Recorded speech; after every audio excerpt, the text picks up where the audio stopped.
Hello and welcome to the Breaking Free podcast. I'm your host, Nathan Francis.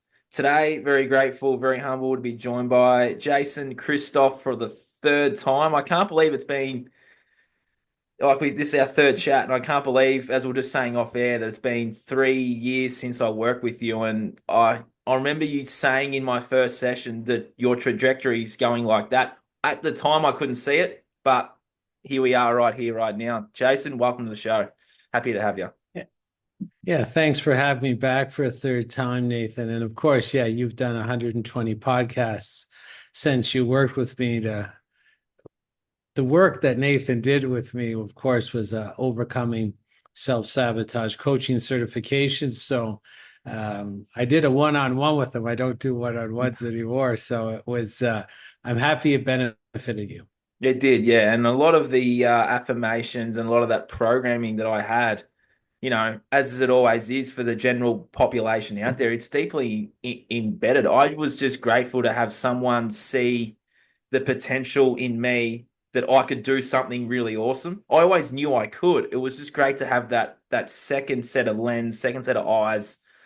And I'll never forget some of the quotes you said in there about the potential that I have and the lightning rod shining through me and all that stuff. It just gave me that extra self-confidence, which then started the podcast, written the book, started the business, and here we are today. It's like you saw something in me that I wasn't quite able to see in myself, and I'm very grateful for that one-on-one time we had.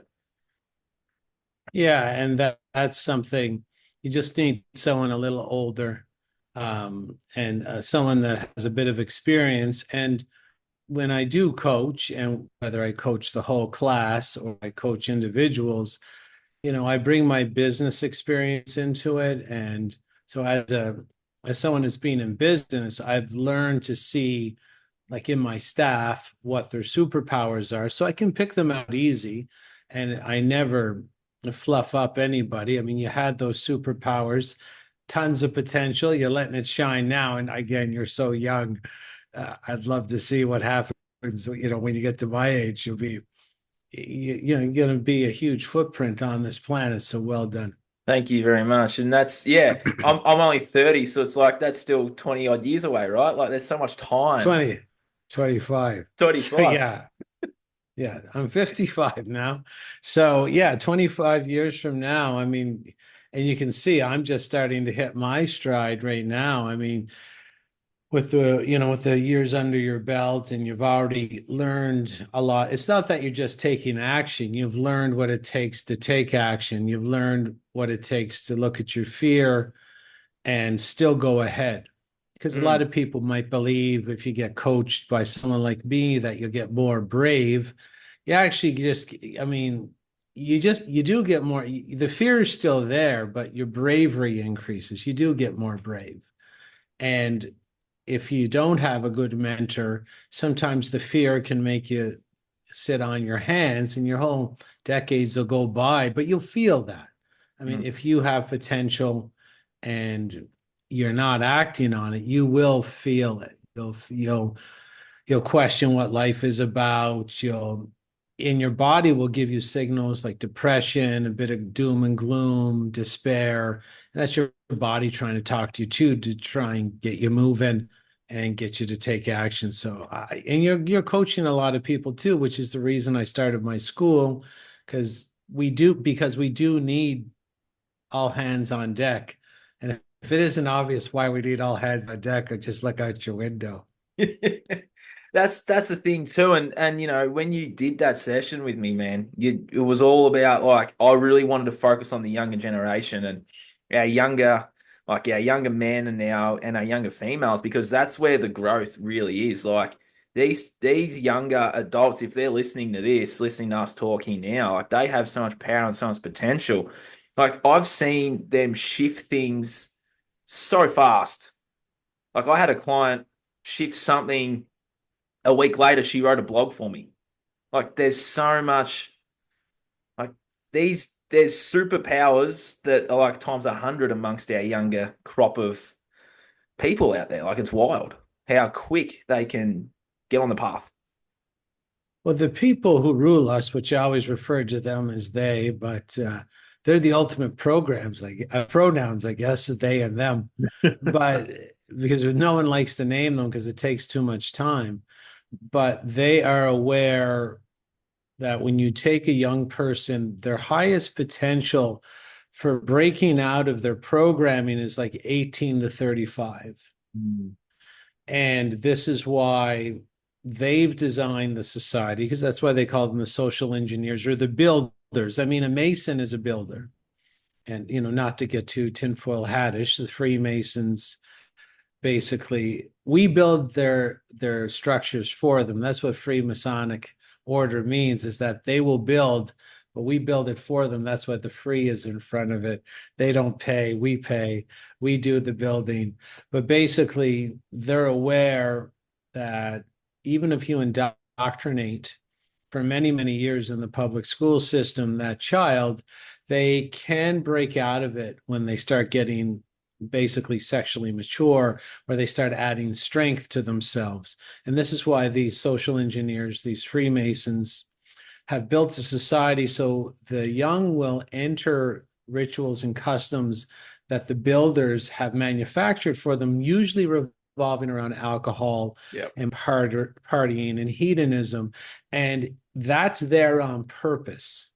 This mind control and brainwashing by which the average person is, too obsessed with sex, too obsessed with alcohol, too obsessed with anything like painkillers, sedative substances.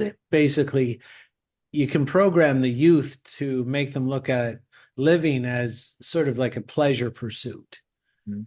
And that takes away their power.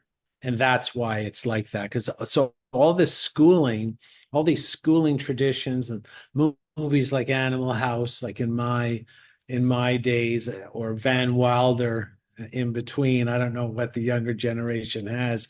It's all there to give the negative role modeling, to cut the feet right out from under the youth without them even knowing that that's why these social structures have been engineered into our society. Like nothing takes people's internal power offline than alcohol as a substance. Absolutely nothing. And this is why all the university and college and they think it's a rite of passage to go drink, to get drunk, go to a bar and dance. These things are there on purpose to disempower the youth. 100%. 100%. And it's making them aware of that too, because I believe deep down they are aware of that. It just takes someone like me, like you, to be like, hey, this is not like, this isn't organic to you. This was programmed into you from a very, very early age as well, right? Yeah, it's really good to let them know. And sometimes you're dealing with 18 to 35-year-olds is the category we're talking about, and they have a lot of strength and they have a lot of pride in themselves. Sometimes they're, too prideful, but sometimes that can work to a coach's advantage. If you tell a young person, say, look, there's a group of old evil men over on this area that you can't see, that are organizing all your alcohol rituals, all your vaping, all your narcotics, all your TV shows, your Netflix, and even your music. And if the youth want to go out and see how sort of manufactured their music is, there's another mind control expert called Mark Devlin, Devlin. You might want to interview him Mhm. out of the UK. But sometimes a fiery and brash youth, they might react to that kind of true story, that there's these old people that they're ancient and they pass down their traditions and their goals from father to son in these secret societies, and they're actually trying to engineer your disease, your cancer, your failure, your bankruptcy, your misery, your depression, and how you feel lost. They're doing it. And there's nothing wrong with the human who reacts to this programming. They put out certain cues in the movies, in the TV shows, in the music, in the advertising, inside the government curriculum, the school program. And if you react negatively to it, which means you're drinking, you're watching TV, you're scrolling your life away on your phone. That's the design of the program.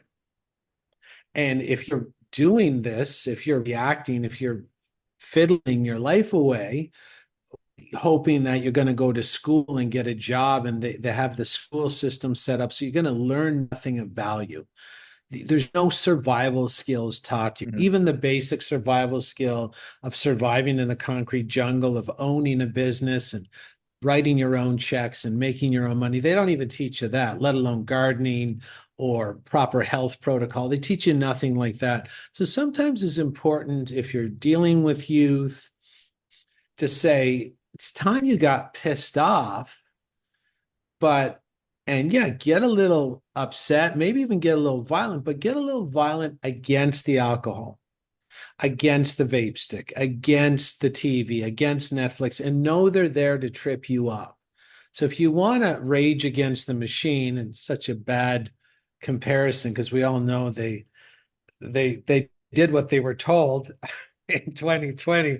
I hope people understand what that means. They lined up for the medicine, the experimental medicine, and they told other people to do the same. But if you want to, fight the man, going and getting drunk and smoking and destroying your health and destroying your potential and destroying your brain, that doesn't make you a rebel. They're going to frame it as on the rebel rack, and it looks very seductive when you're young, you sort of want a personality. Everybody Yeah. wants a personality. Instead of developing your own personality takes effort, okay? So they're going to put all your downloadable personalities that take no effort at all, and they're almost like apps. So the rebel app, the drinker app, the vapor, the smoker, the full of tattoos and piercings, they put that as the lowest hanging fruit so that you grab at it. They take away your self-esteem and self-confidence and your dreams. So you really grab at those really negative, identities harder when they precondition you over, say, 15 years in the public school system. You're not going to have a lot of self-esteem, not a lot of self-confidence, but you were born with it. You weren't born that broken, that empty. You're not born with that big hole in your chest that you got to fill with a pre-manufactured identity as a rebel. If you want to be a real rebel, a real black sheep, start a business, eat organic, drink only clean water that's healthy for you. Go to bed on time, exercise on a regular basis. That's the rebel, because the word rebel just sort of means, well, it means to change your frequency, but it's supposed to be the rare person, right? But today, what they call rebels, everybody's doing it. So it's not a rare occurrence. If you want to be a real rebel or a black sheep, it means everybody else is over here as a big group of people that go along to get along. A real black sheep is over him by himself, like the lone wolf. And a lot of people today will say, even in my coaching, they'll say, I'm a lone wolf, I'm a black sheep. And part of my coaching, of course, is to do the reality slaps. And I'm sure I did some with you, Nathan, that, maybe they worked, maybe they didn't. But if someone says I'm a black sheep, I'll literally have to stop, because it is common. Yeah. And my answer is common. I'll say, you're not, right? You have this idealistic, romantic view of yourself that you're a black sheep or a lone wolf, but you drink and you vape and you have coffee every morning and you watch Netflix. I said, this romantic view of you of being like a loner and not being in the group, like, you are the group. You are that 90% if you're doing all this stuff that goes nowhere. And if it would go somewhere, if it would have positive effects, the drinking, the smoking, the vaping, the scrolling the phone, I wouldn't say anything. But as an experienced human being, I know what it takes to pay rent. I know what it takes to have extra money to take care of yourself, your loved ones. So I know what it takes to make enough money to not only care for you in a loving way, but to care for 10 other people too. Yeah. And the habits that the average person is being taught today, how they're being disempowered, and all these fake identities, that these fake personalities that are being purposely pulled down as the lowest hanging fruit, all by these social engineers. That person who takes that on, who doesn't know the scam, who doesn't know the design of the system, they're not going to be able to earn enough money to even support themselves as a single individual. And that's why it's so important to get a hold of the youth and say, yeah, there's some old men over there. Let me tell you about their group that goes back thousands of years. Let me tell you about their plans. Let me tell you about how they accomplish their plans. And let me tell you some other mysteries of this world that are hidden from you so that you can get your power back. And that's why we do our coaching, because that's the most important thing. If I can get your power back and you can protect it because you know the dark magician's tricks, then you can hold your power internally for the rest of your life. I can just, put my foot gently in your back and kick you out of the coaching session, knowing that you'll be okay. And that's the most important aspect of what you and I do as self-sabotage coaches, is let them know the characteristics of the tricks. Because all the tricks are disguised as different, like they all have different costumes on. There's a political costume being paraded out right now in the United States, but the same characteristics of, popularizing a political figure, it's the same tricks as what happened in 2020 with COVID, and it's the same tricks that they rolled out in the 1930s to get everybody drinking and then get female smoking, get people vaping, making them use marijuana. They've used all the same tricks to make the average person wait in line to destroy their power.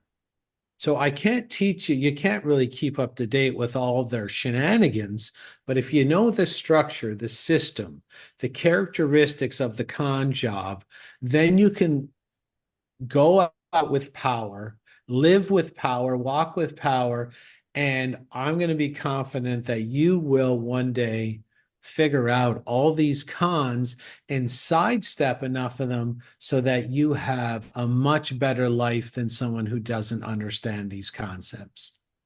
Yeah, that's a very well said spiel. There's lots to unpack there. I just want to circle back to the fake idols, fake people on the screen, the characters and stuff too. Because when I was younger, just to circle this back here, I wanted to be Stifler and Charlie Sheen and, American Pie, Two and a Half Men. I want to be Joey and Friends. Like, that's the sort Yeah. of character on the screen that I saw that I thought was a king. He was cool. He had women, beach houses, cigars, Mhm. and Stifler the way he spoke about women. It's like, well, I downloaded that program, as you know, as a safe thing to do. I was acting out as that guy, thinking I was going to get all of those things.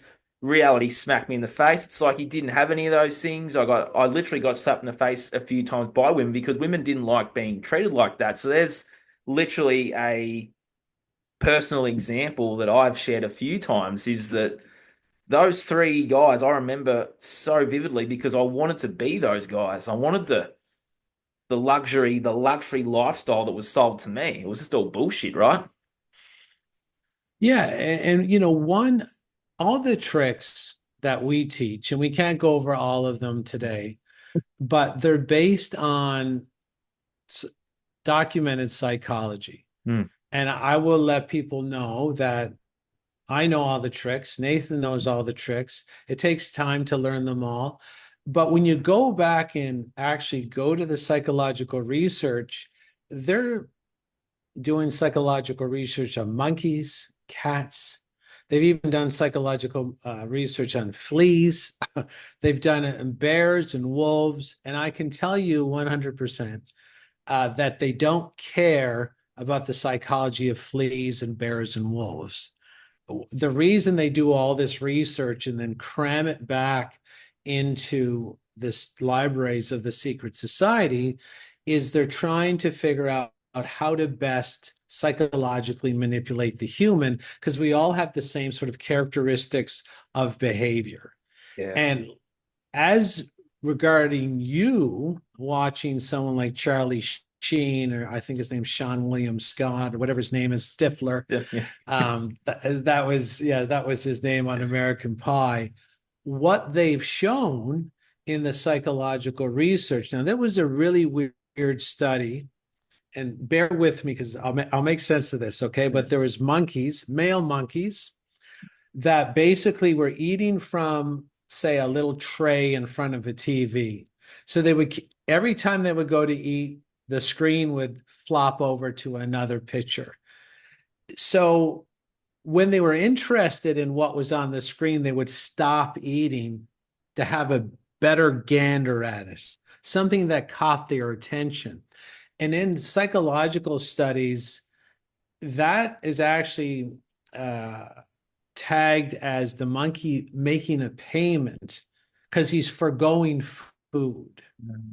yeah, So what's going to make a primate like that make a payment? What actually had the monkey stop the TV to focus on this one screen?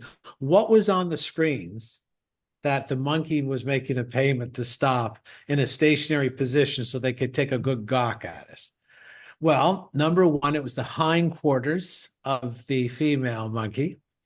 And number two, it was high status male monkeys, yeah, or if it was a female, high status female monkeys.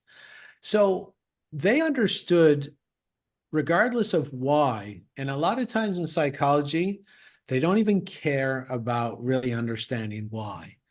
They came to the conclusion through, other side research projects that really confirm the same thing. Humans as well like to stare at higher status monkeys. It really gets their attention. And oddly enough, that's what you were doing. mm. Yeah, You were looking at them. And not only are we fixated on the high status monkeys, like Elon Musk, I yeah, mean, this is why we're being led by what's called cults of personality. Now, if anybody wants to Google that, you'll see it's sort of basically a person or a group that are high status monkeys. yeah, And we're starting to be ruled by movie stars, and sort of almost we're seeing the blurring of the line because Donald Trump was on the TV in The Apprentice. He's been in the World Wrestling Federation. He's actually been in other movies as well, playing himself in many situations. But then we got Elon Musk, Elon Musk had the most views on Joe Rogan in Rogan podcast history. So we're getting manipulated on a psychological level. And not only do we like to watch high status monkeys, sort of we'll make a payment to see them, but we'll also do what they tell us more than a low status monkey.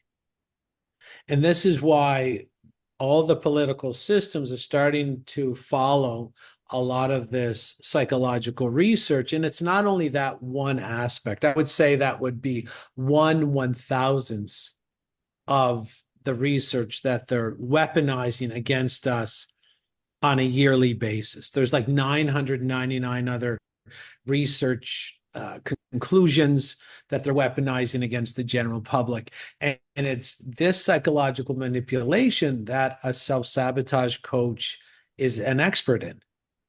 And because we know the power of the psychological manipulators to change the public's behavior, when we work with like clients, we can tell exactly what spell they're under.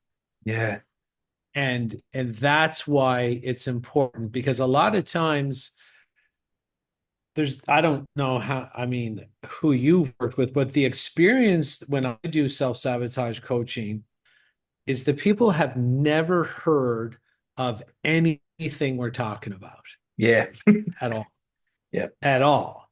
But we prove it to them through video demonstration that human behavior can be changed in a matter of minutes. mm. And the person getting hacked can also be sane at the same time inside the 2 or 3 minutes they're being hacked, they can actually say, you can't hack me. Yep. And then the master psychological manipulator, and it's not just the secret societies or the social engineers, we use video demonstrations of, say, stage, stage mind control. And the person that even emphatically declares to the mind control expert, you can't hack me, you can't change my behavior. How many videos do we have where that person is hacked in the matter of 2 minutes? Hundreds. Hundreds. Exactly. And that's why this is such an important field, because if a mind control expert can go on a stage, an entertainment-based demonstration, and literally take over the mind of another person, yeah, it's kind of funny, but take over the mind of someone else in only a couple minutes. Imagine listening to music that's Yeah. designed to do the same over your whole life. Same thing with movies, same thing with TV shows, same thing with government education. It's the same tricks. If you know the tricks, I can see it in my daughter's schooling. I can see it in the movies. I can see it in the TV shows. I can hear it in the music. And if you don't know how it works or what they're trying to do, like what are their goals, well, then you're going to just fall prey to their machinations. And someone who's fallen prey to their machinations will be someone who's overweight, or someone who works a job they don't like. They don't like it. They can't break out of it.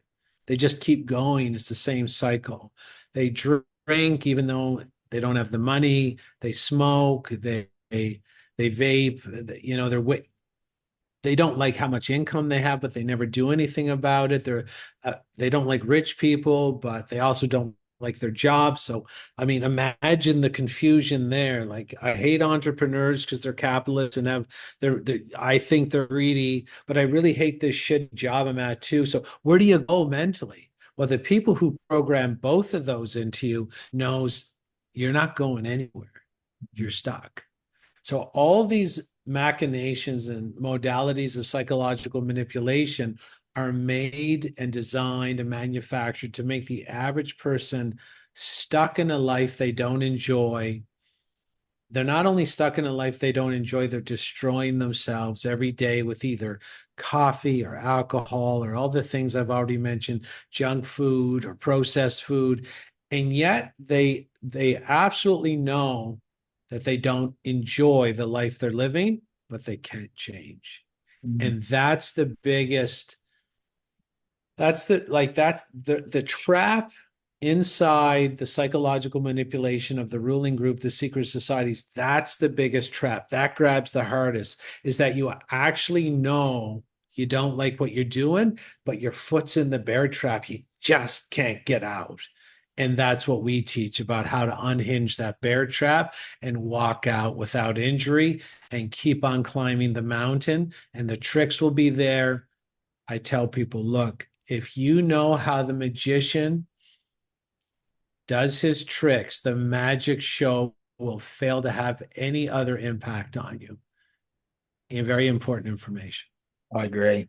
And it's using that information to walk up that success mountain, as you call it. But it's also using those tricks in our favor. Like they're doing that to destroy ourselves, or we're using those same tricks too, basically, to empower you to to be better so that you can enjoy the quality of life that you've got. I say to people all the time, you might have 20, 30, 40, 50, 60 years of programming there. But look what Max Major did in America's Got Talent. Like he sorted Howie out in 2 minutes. It's like we can help you do the same thing. And it's also Absolutely. having that patience and that resilience and that discipline that I talk about of actually wanting to change. If you actually want it deep inside, then that programming will be easier to sort of maneuver around a bit and shift and change because you're willing to take that step out of the bear trap too. Yeah. And a lot of times the programming will be so effective because that, I mean, it's not complex. You can make mind control programming very effective in a very short amount of time. And the person will be also programmed not only to destroy themselves, but to want to change, but to be afraid to change. Yeah. Because the part of the mind that's being hacked with these mind control modalities, it really likes things to stay the same, even if changing would make your life better. So if you're overweight for 20 years, they will say consciously, I'd love to be thin. Oh, yeah. But the part of the brain that's the program part is the subconscious, and it only wants things to stay the same. So any kind of big change, it's terrified to make. And this is why we educate sort of on the blueprint of the subconscious. It's the part of the brain that's making you stuck and you don't really know. But that's the part of the brain that the group hacks all the time. And like you said, we hack it as well. Now, all the research is always about hacking this part of the brain, and whether you hack it for good or whether you hack it to program that person to destroy themselves, there's only one sort of interfacing language. It's actually like a computer code that you can use, and you can use it to destroy people, but you can also use it to make people's lives better, which is what you do and I do. And it's because this part of the brain, if you know the very particular code, because it will only respond to the very particular code. And we have to explain that to our clients. And if you know that language, you can tell it to stop smoking as well. You can Mm. tell it to lose weight. You can tell it to do this, do that, do this. And 1 year down the road, you'll be able to quit the job you don't like and start your own business. A lot of people will try to willpower that. This part of the brain also does not, the one, the one you focus in on to hack and to program. I mean, we program it for good, they program it for evil.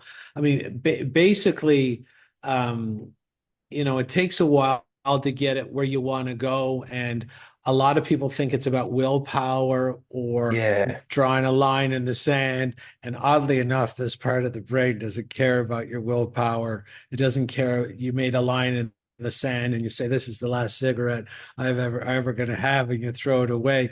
It works sometimes, but in most times, the programming wins out.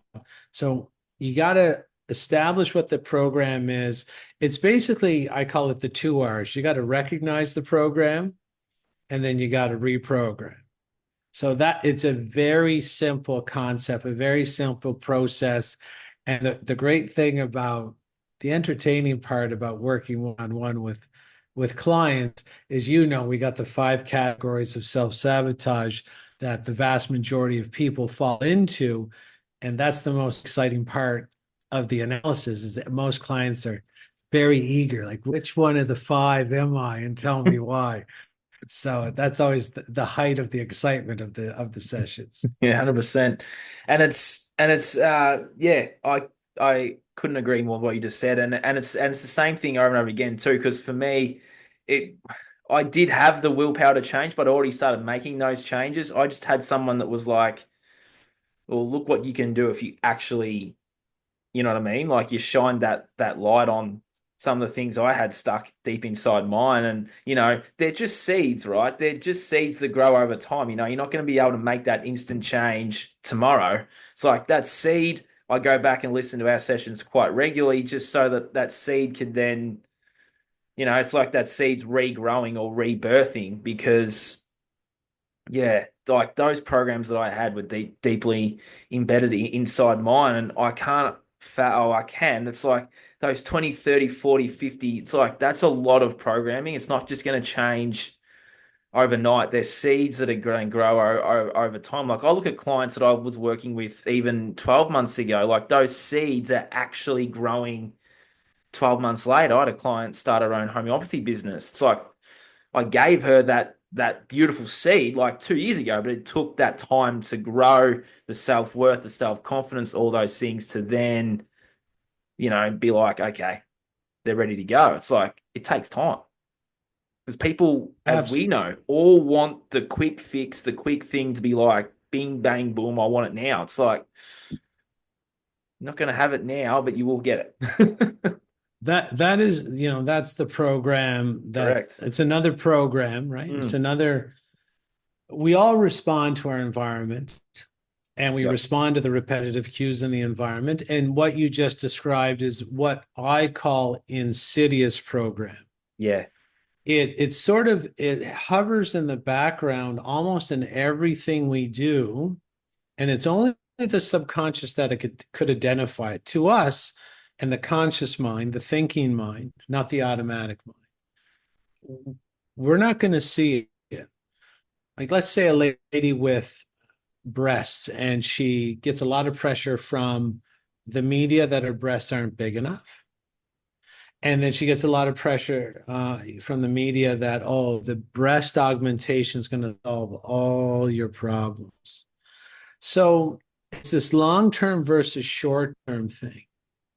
And like you said, a lot of people don't want to do the work. They want the instant gratification, but that's a program.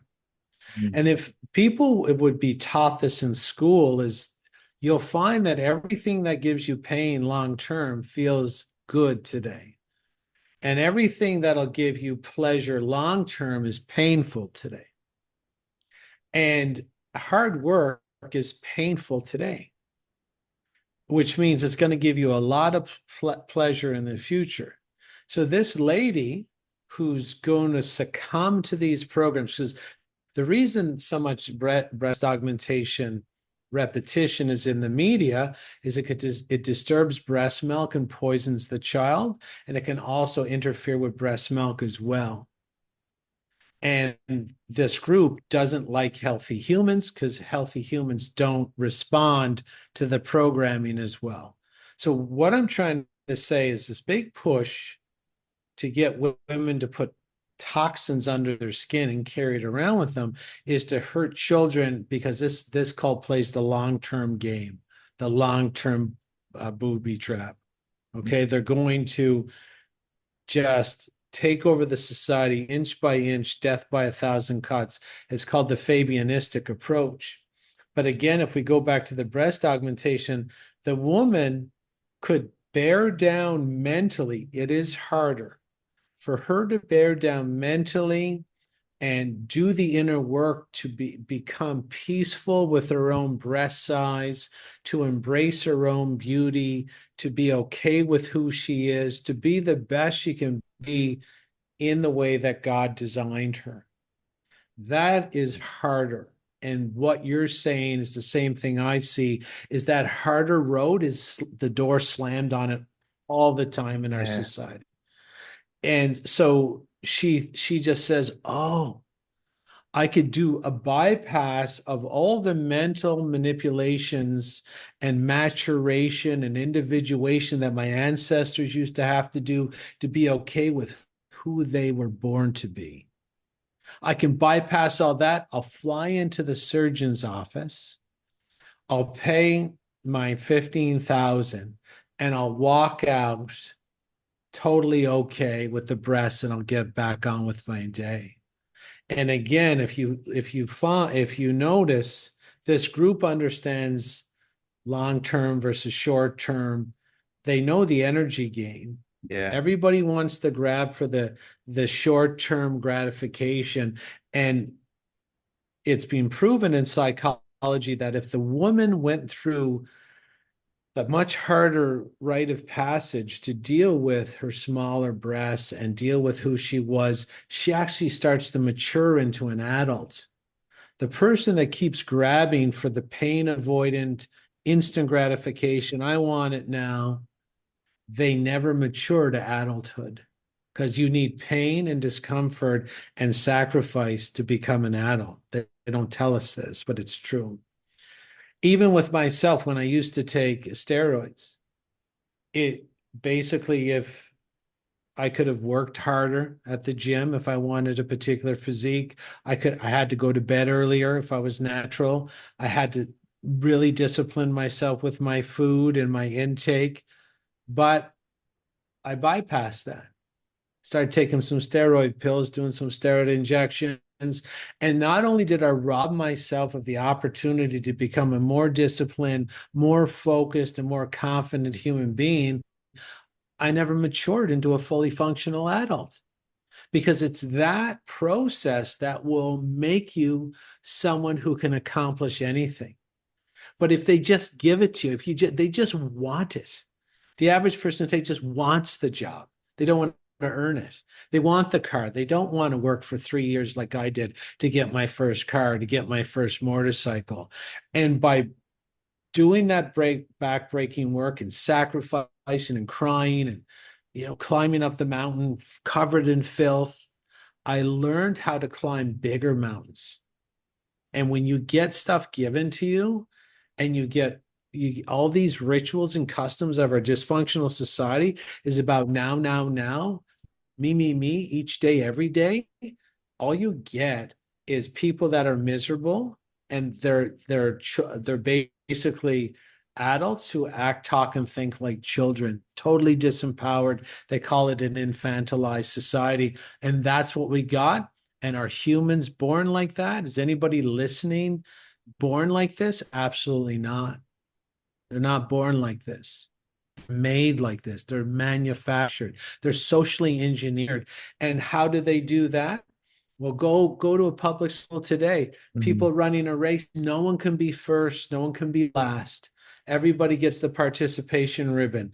That's based on clinical psychology that shows that the person who finished last could be the most successful human in 10 years, because they have to deal with the failure. I remember running a race when I was in grade 6, and I think it was grade 3.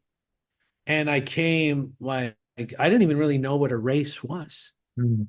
They just put me on the finish line. I've never raced in my life. It was a sports day. We're just practicing. And someone said, go. And I didn't even really know what to do. I finished last. I was super embarrassed. I came home crying. And me and my mother, we sat down and put out a plan, started training, started eating better. And then the next year, I wasn't going to come last again.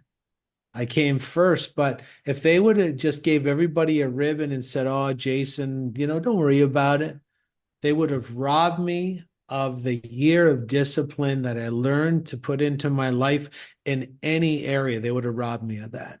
And that's why they do that. That's why they pass people in public school, because even though they don't deserve it, everybody gets a participation ribbon. There's safe zones. The kids run the schools. There's no more discipline because it could cause the pain to facilitate maturation of that child. And if you're the government, that's the last thing you want. You do not want mature, empowered human beings to rule, because government cannot exist with empowered, healthy, and fully functional adults in their adult life. 100%. That was, yeah. It's so much to unpack there, obviously, and it's also true. And that's government school system is what really drives my work and my coaching too, because as you know, I was a teacher in that system. Not for very long though, because I stood up for a couple of children that said that they weren't sure what gender they were, and I just, I haven't told that story before, but I let a couple of people, their parents, know what was going on, and I was see you later. But anyway, that's like for me though, like that's breaking those things. And for me, I know a lot of my life in the last 3 years has been one maturing process of that fully functioning adult. Because when I came to you, I was just a young little boy that had all these big hopes and dreams, but had to go on that journey of maturing, of failure, of all those things. But for me, it's switching that mindset from failure to, well, what can I learn from that experience? That if that was to happen again, it's not going to happen again because I've learned how to not.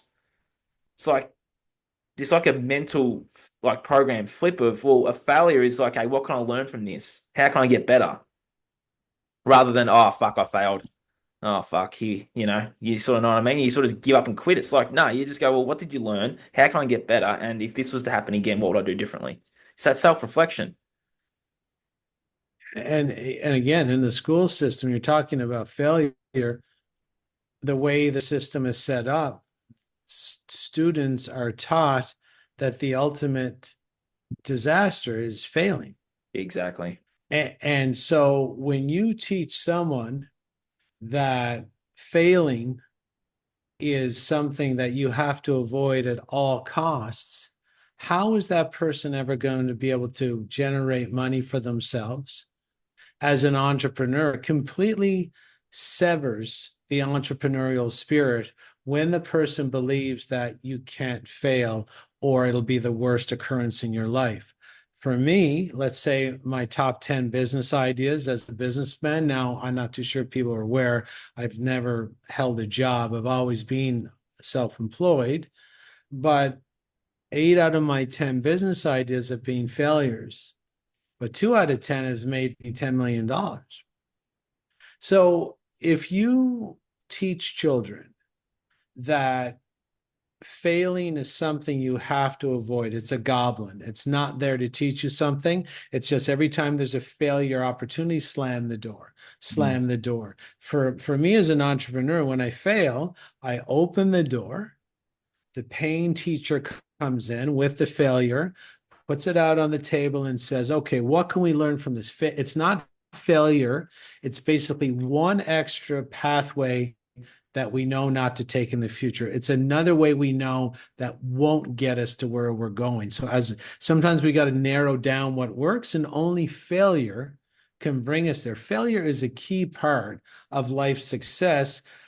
And that's why most people aren't successful, because that insidious program that I talked about, insidious programs you can't see with your conscious mind. Only the subconscious sees it. So all this drama around Mm. failure, people are crying, people are, some kids they commit suicide when they get a bad mark on a test. They think their life is over. So you're going to tell me that person's going to try to open a business? I don't think so, because the failure it's an equal shot.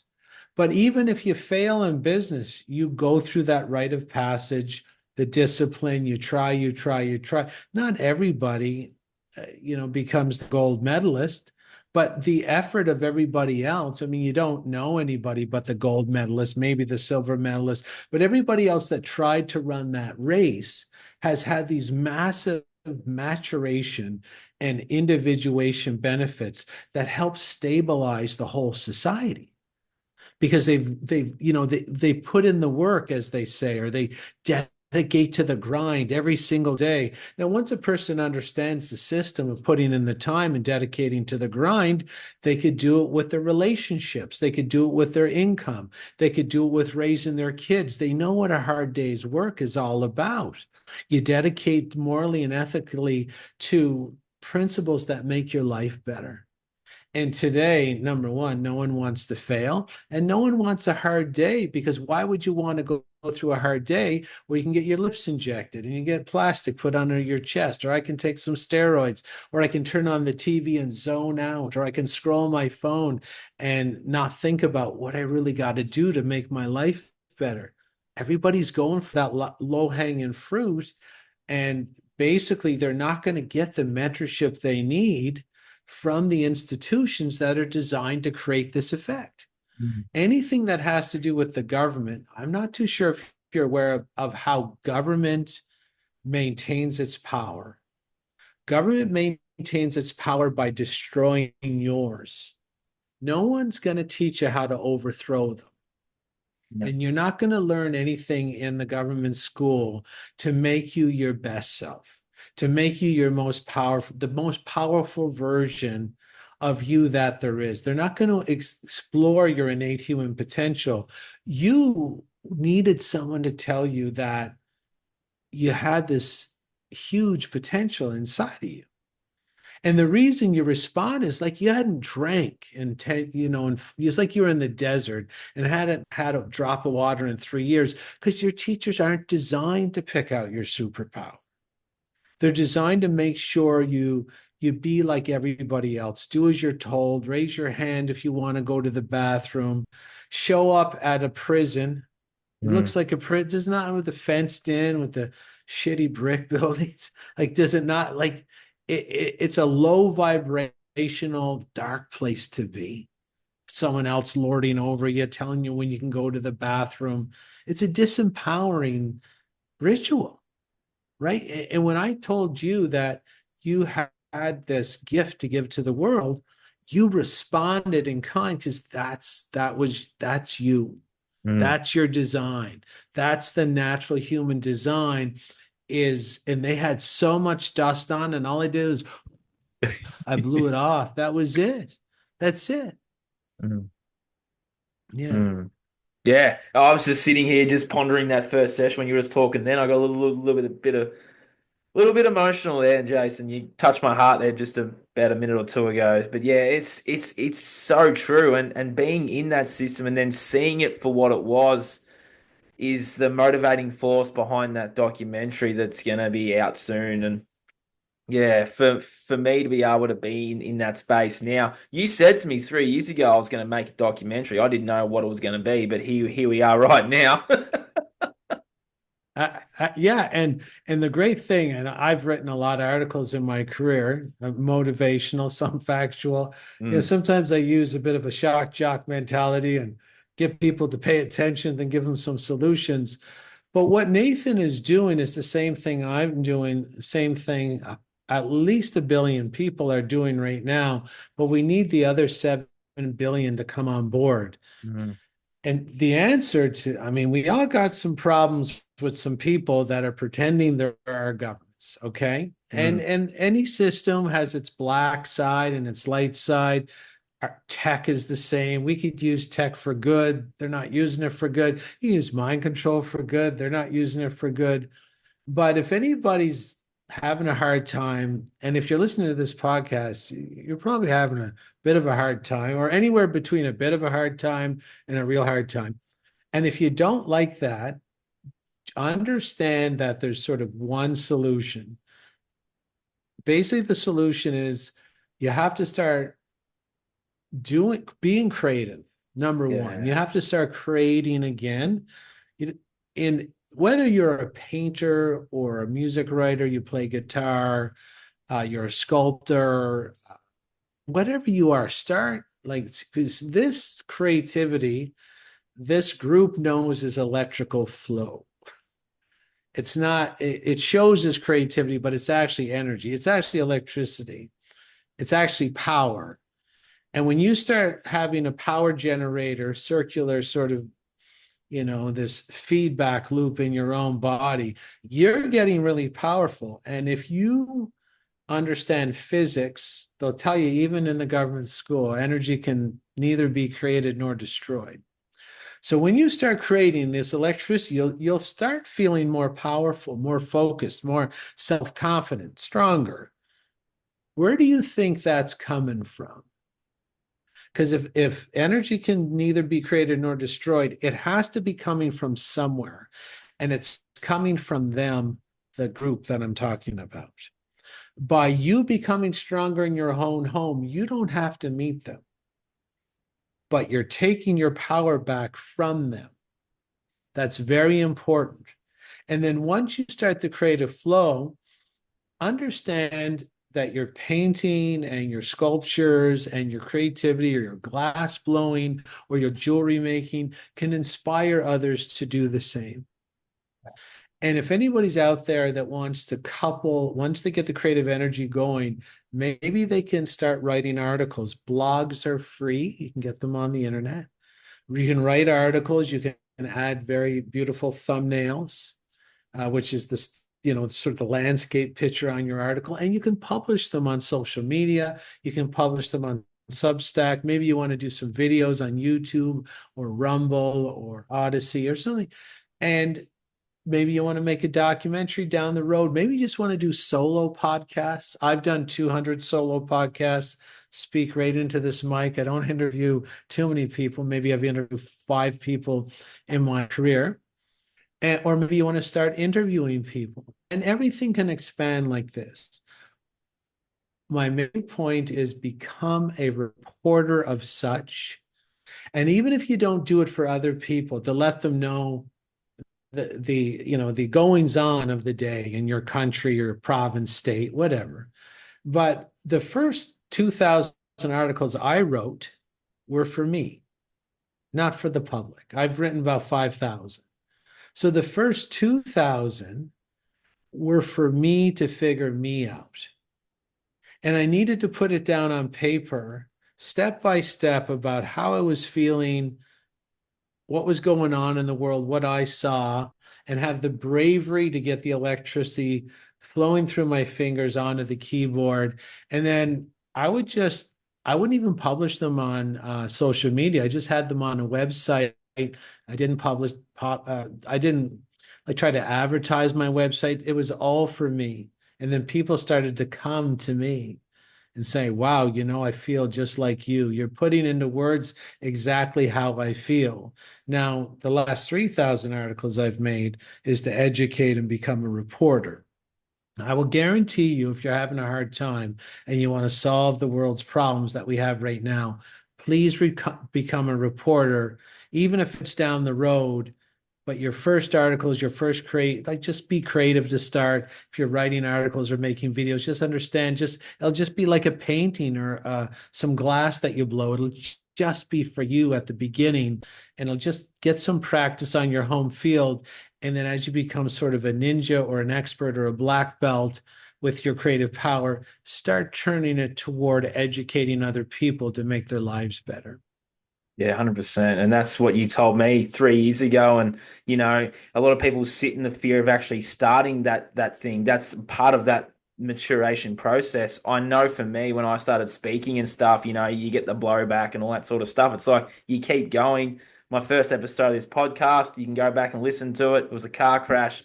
Microphone was too loud. I was too loud. I cut her off. It's like you learn from those experiences. I started listening to yours a lot more around that time of how to do solo ones. There's a few solo ones here.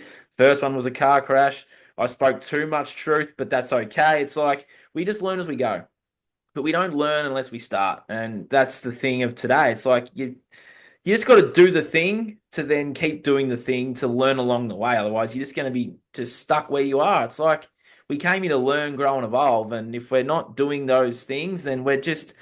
Look, I heard a beautiful person say to me the other day, Jason. I like your thoughts on this quote.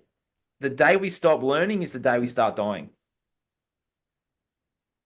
Yeah, I mean, everything in this life, it has to keep growing or it starts to collapse into itself. Yeah.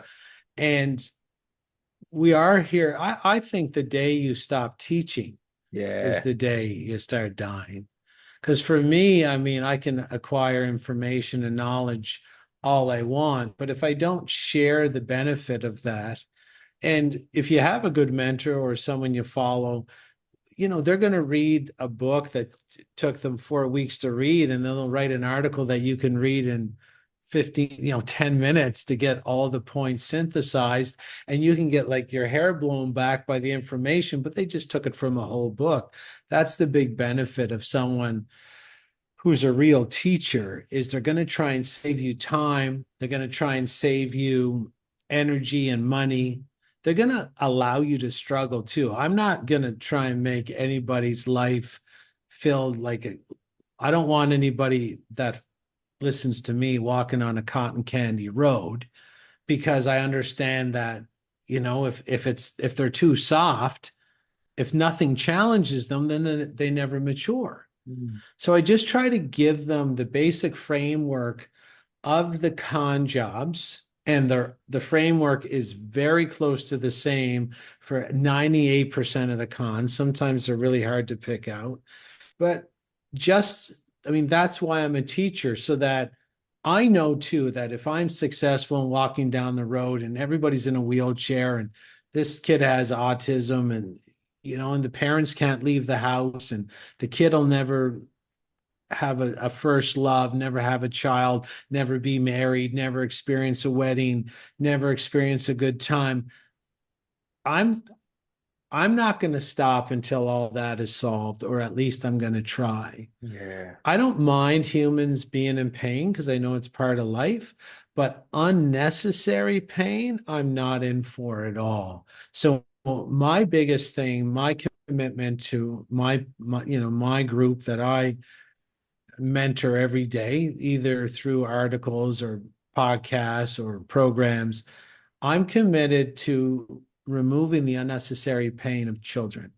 Yep. So whether it's through war and my big one is the vaccinations. This is something I've talked about for 25 years. Uh, Basically, there's so much pain that's unnecessary in this category. And again, if you know the group that I keep talking about, when I put my hand over here in the corner, I'm alluding to this ancient group who maintains their power by destroying our power. Nothing's more effective than destroying a human's power, than pumping them full of toxins and poisons. And it's really important people start understanding that, because our power as a collective is getting really low. We're trying to battle it back up, but we really got to understand that the group we're dealing with uses the mind control that you and I talk about to our clients all the time, but they also use poison. So please understand, one of the structural foundations or blueprints of the con job by which most people are having shitty lives today is a combination of controlling the repetitive content of everything we see and hear in the media, because that has effect on our programming. But one of the most important things to remember is that the more poisoned a person is, the more they adopt the repetitive content as their own. So you said Stifler, or whatever his name, Sean William Scott, I think is his name, Charlie Sheen. or Charlie Sheen. Now that they've done studies where they will expose people to, say, Charlie Sheen characters or Stifler characters, and about 30% will bite. 30% will say, I'm going to take that personality of my own because it seems like it's going to get me a bit more tribal acceptance or chance I'm going to procreate. But if they take the same audience and caffeinate them or put alcohol in their system or any toxin, it could be Teflon, aluminum deodorant, it could be toxic sun spray, you get a whole bunch more compliance. Well, what happened? How did that happen? How do you get some people responding to the repetitive content, which is what mind control is? Mind control is responding and adopting the repetitive content as your own. So why do more people respond to it if they're poisoned? Because the initial response of, say, the 30% of our society, it's for group acceptance. The subconscious thinks the repetitive content represents what the bigger group is saying, thinking, or doing. And a lot of people find the subconscious is a safety seeking system. It's safer to be in the bigger group. So we adopt the most repetitive content as our own behavior because it represents the bigger group. Here's the interesting part. Poison animals are weaker animals, and weaker animals need the group more. So the more they poison you, the weaker you are, and the more you need the group to survive. The repetitive content represents what the bigger group is, so you follow the liarrhea and garbage trash fire content that's repetitive on your screens more when you're poisoned. Again, two-pronged system: control the repetitive content, poison the people back into the Stone Age. You're not going to get 100% compliance to their nonsensical repetitive content, which is mind control, but you'll get a lot more compared to if you don't poison them. So please understand, that's why all your deodorants are poison, your soaps are poison, your towels are made out of plastic, they put fluoride in your water and your toothpaste, the needles are all full of poison. It's not about saving money. It's not about brands. It's not about health. It's about you complying. And please open your aperture a little bigger. The products in your grocery store are toxic because they place you under mind control easier. Please understand that. Yeah. Mm. How does one go about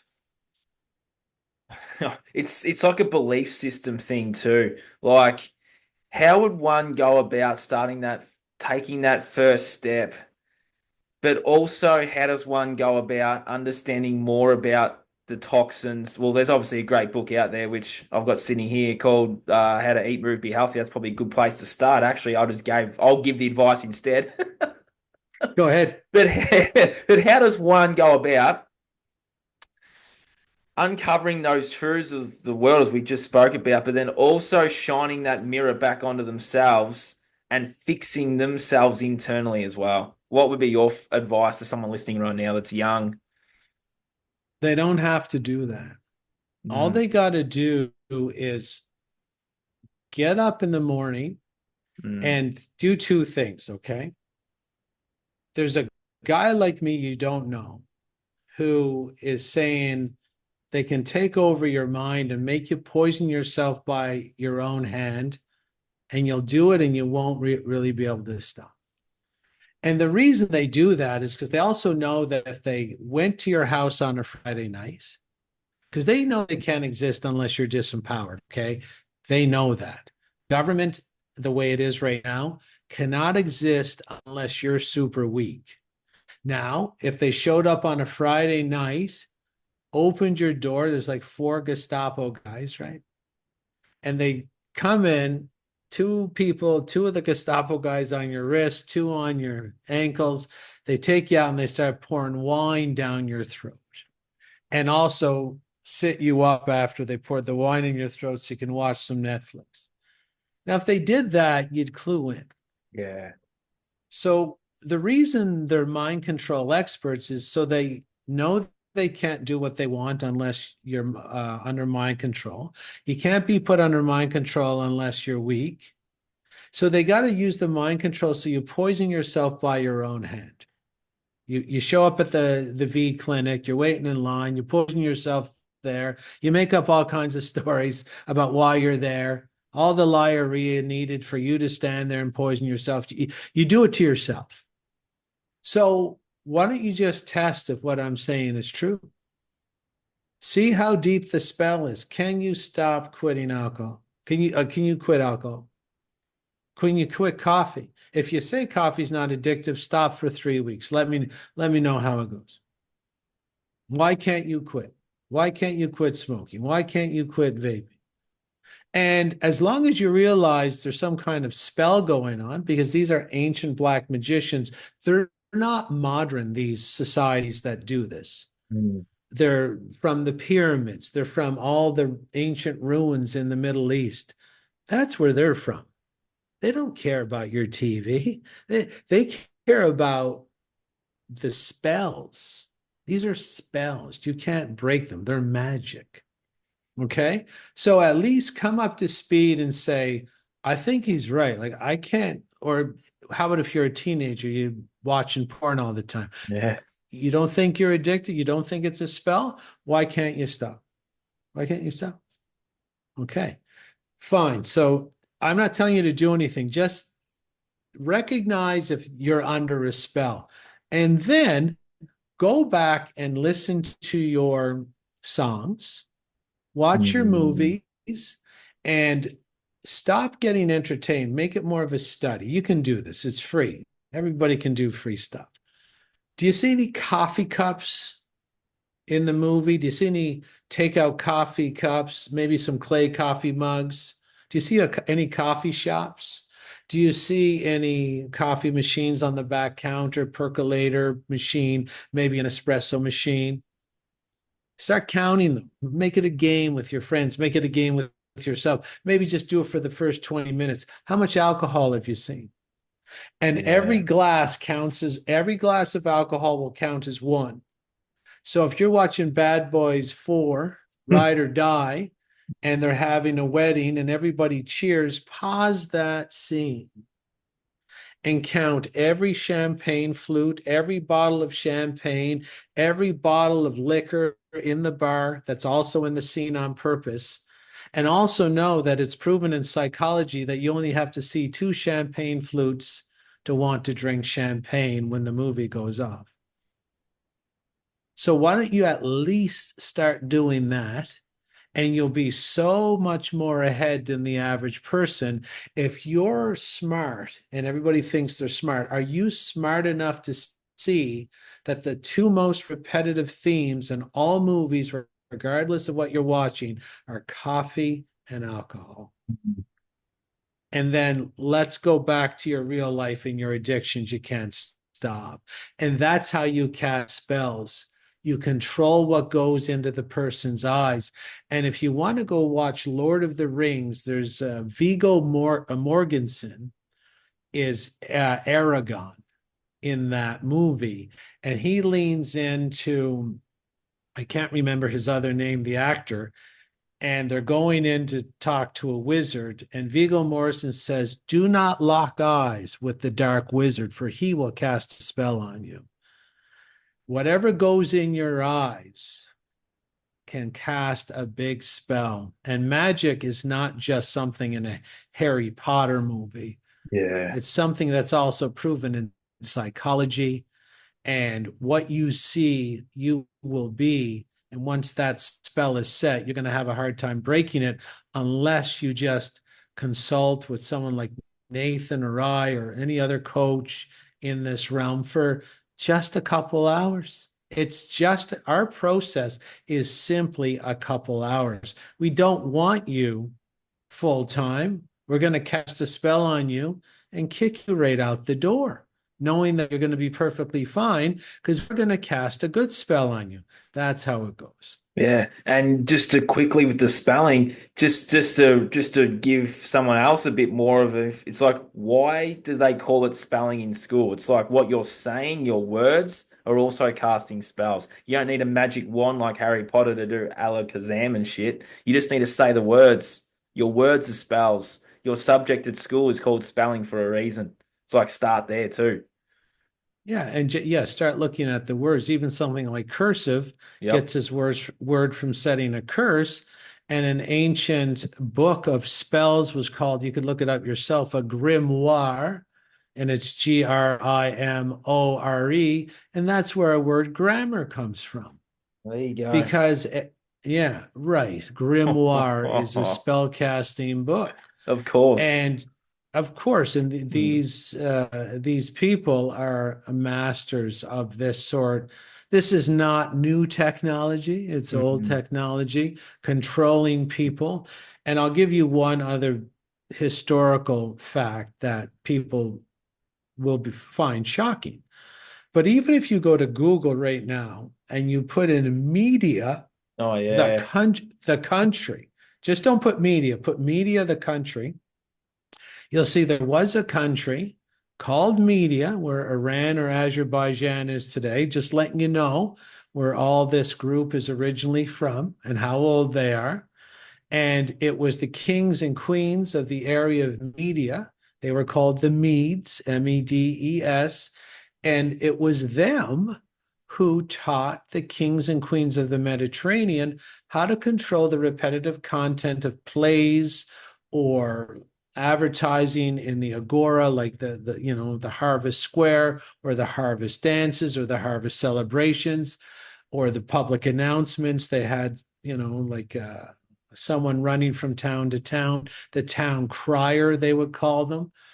And they taught them how to control the repetitive content of what was being seen and heard by the public, therefore mind controlling them all the way back thousands of years ago.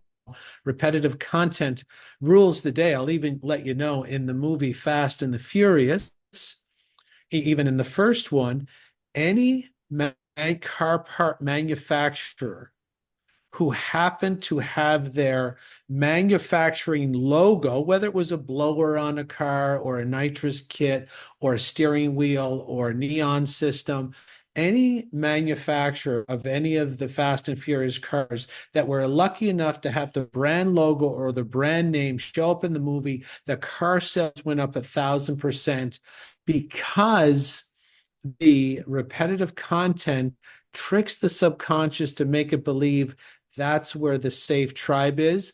And if I adorn myself with the same logos, the same symbols, the same gang signs, I can find safety in the bigger herd. That's how your subconscious works. That's what the people in media has taught the kings and queens of ancient time. This is what the movies are for. This is what your TV shows are for. You don't have to go to a movie tonight. You're already in one and your character's not doing so good. So be very careful of this ancient group from the Middle East. They're black magicians and they spin their magic spells today like they did in ancient times. They just use repetitive content and poison. It's in your media. Your media is extremely dangerous. It's not there to inform you. It's there to misinform. And your entertainment is not there to entertain you. It's there to entrain you. So be very, very careful. If you're having a hard time in life, I guarantee you, there's a 100% chance this group has lots to do with it. 100% agree with you.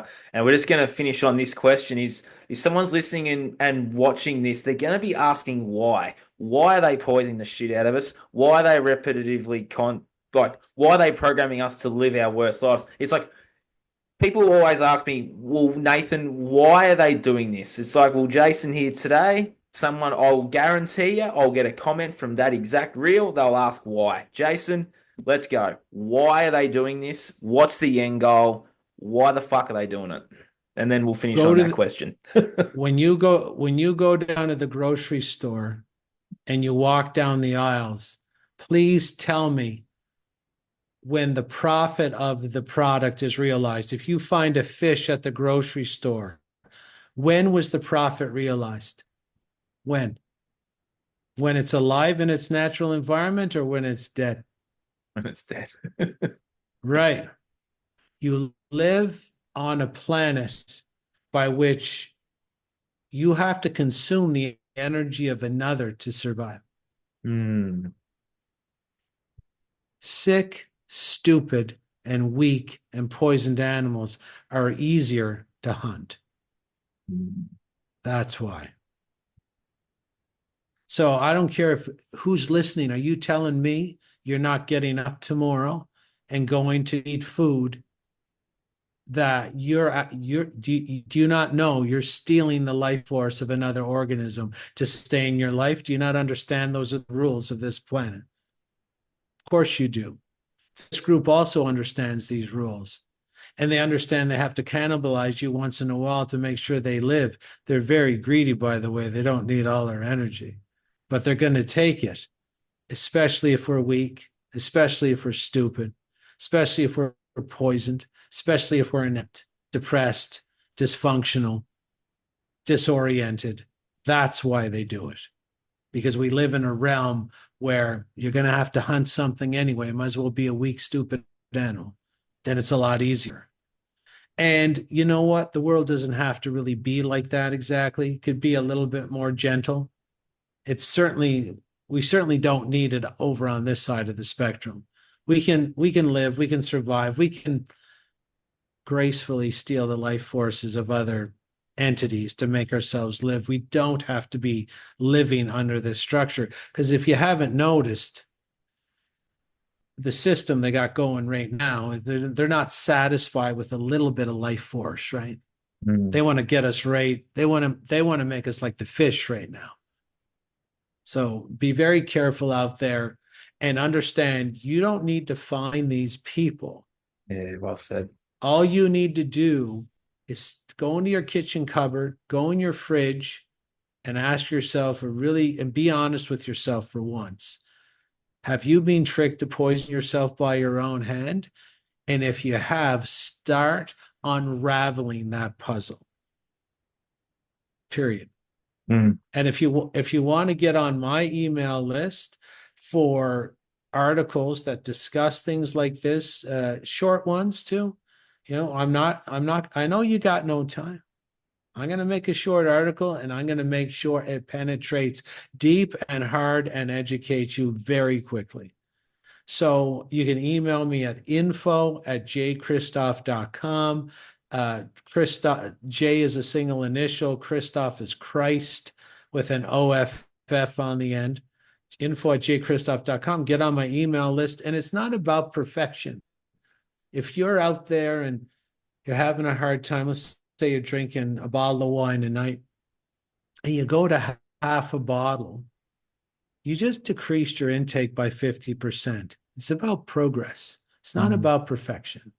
You start where you are, use what you can, use what you have, do what you can. You move ahead simply because it's better than sitting where you are.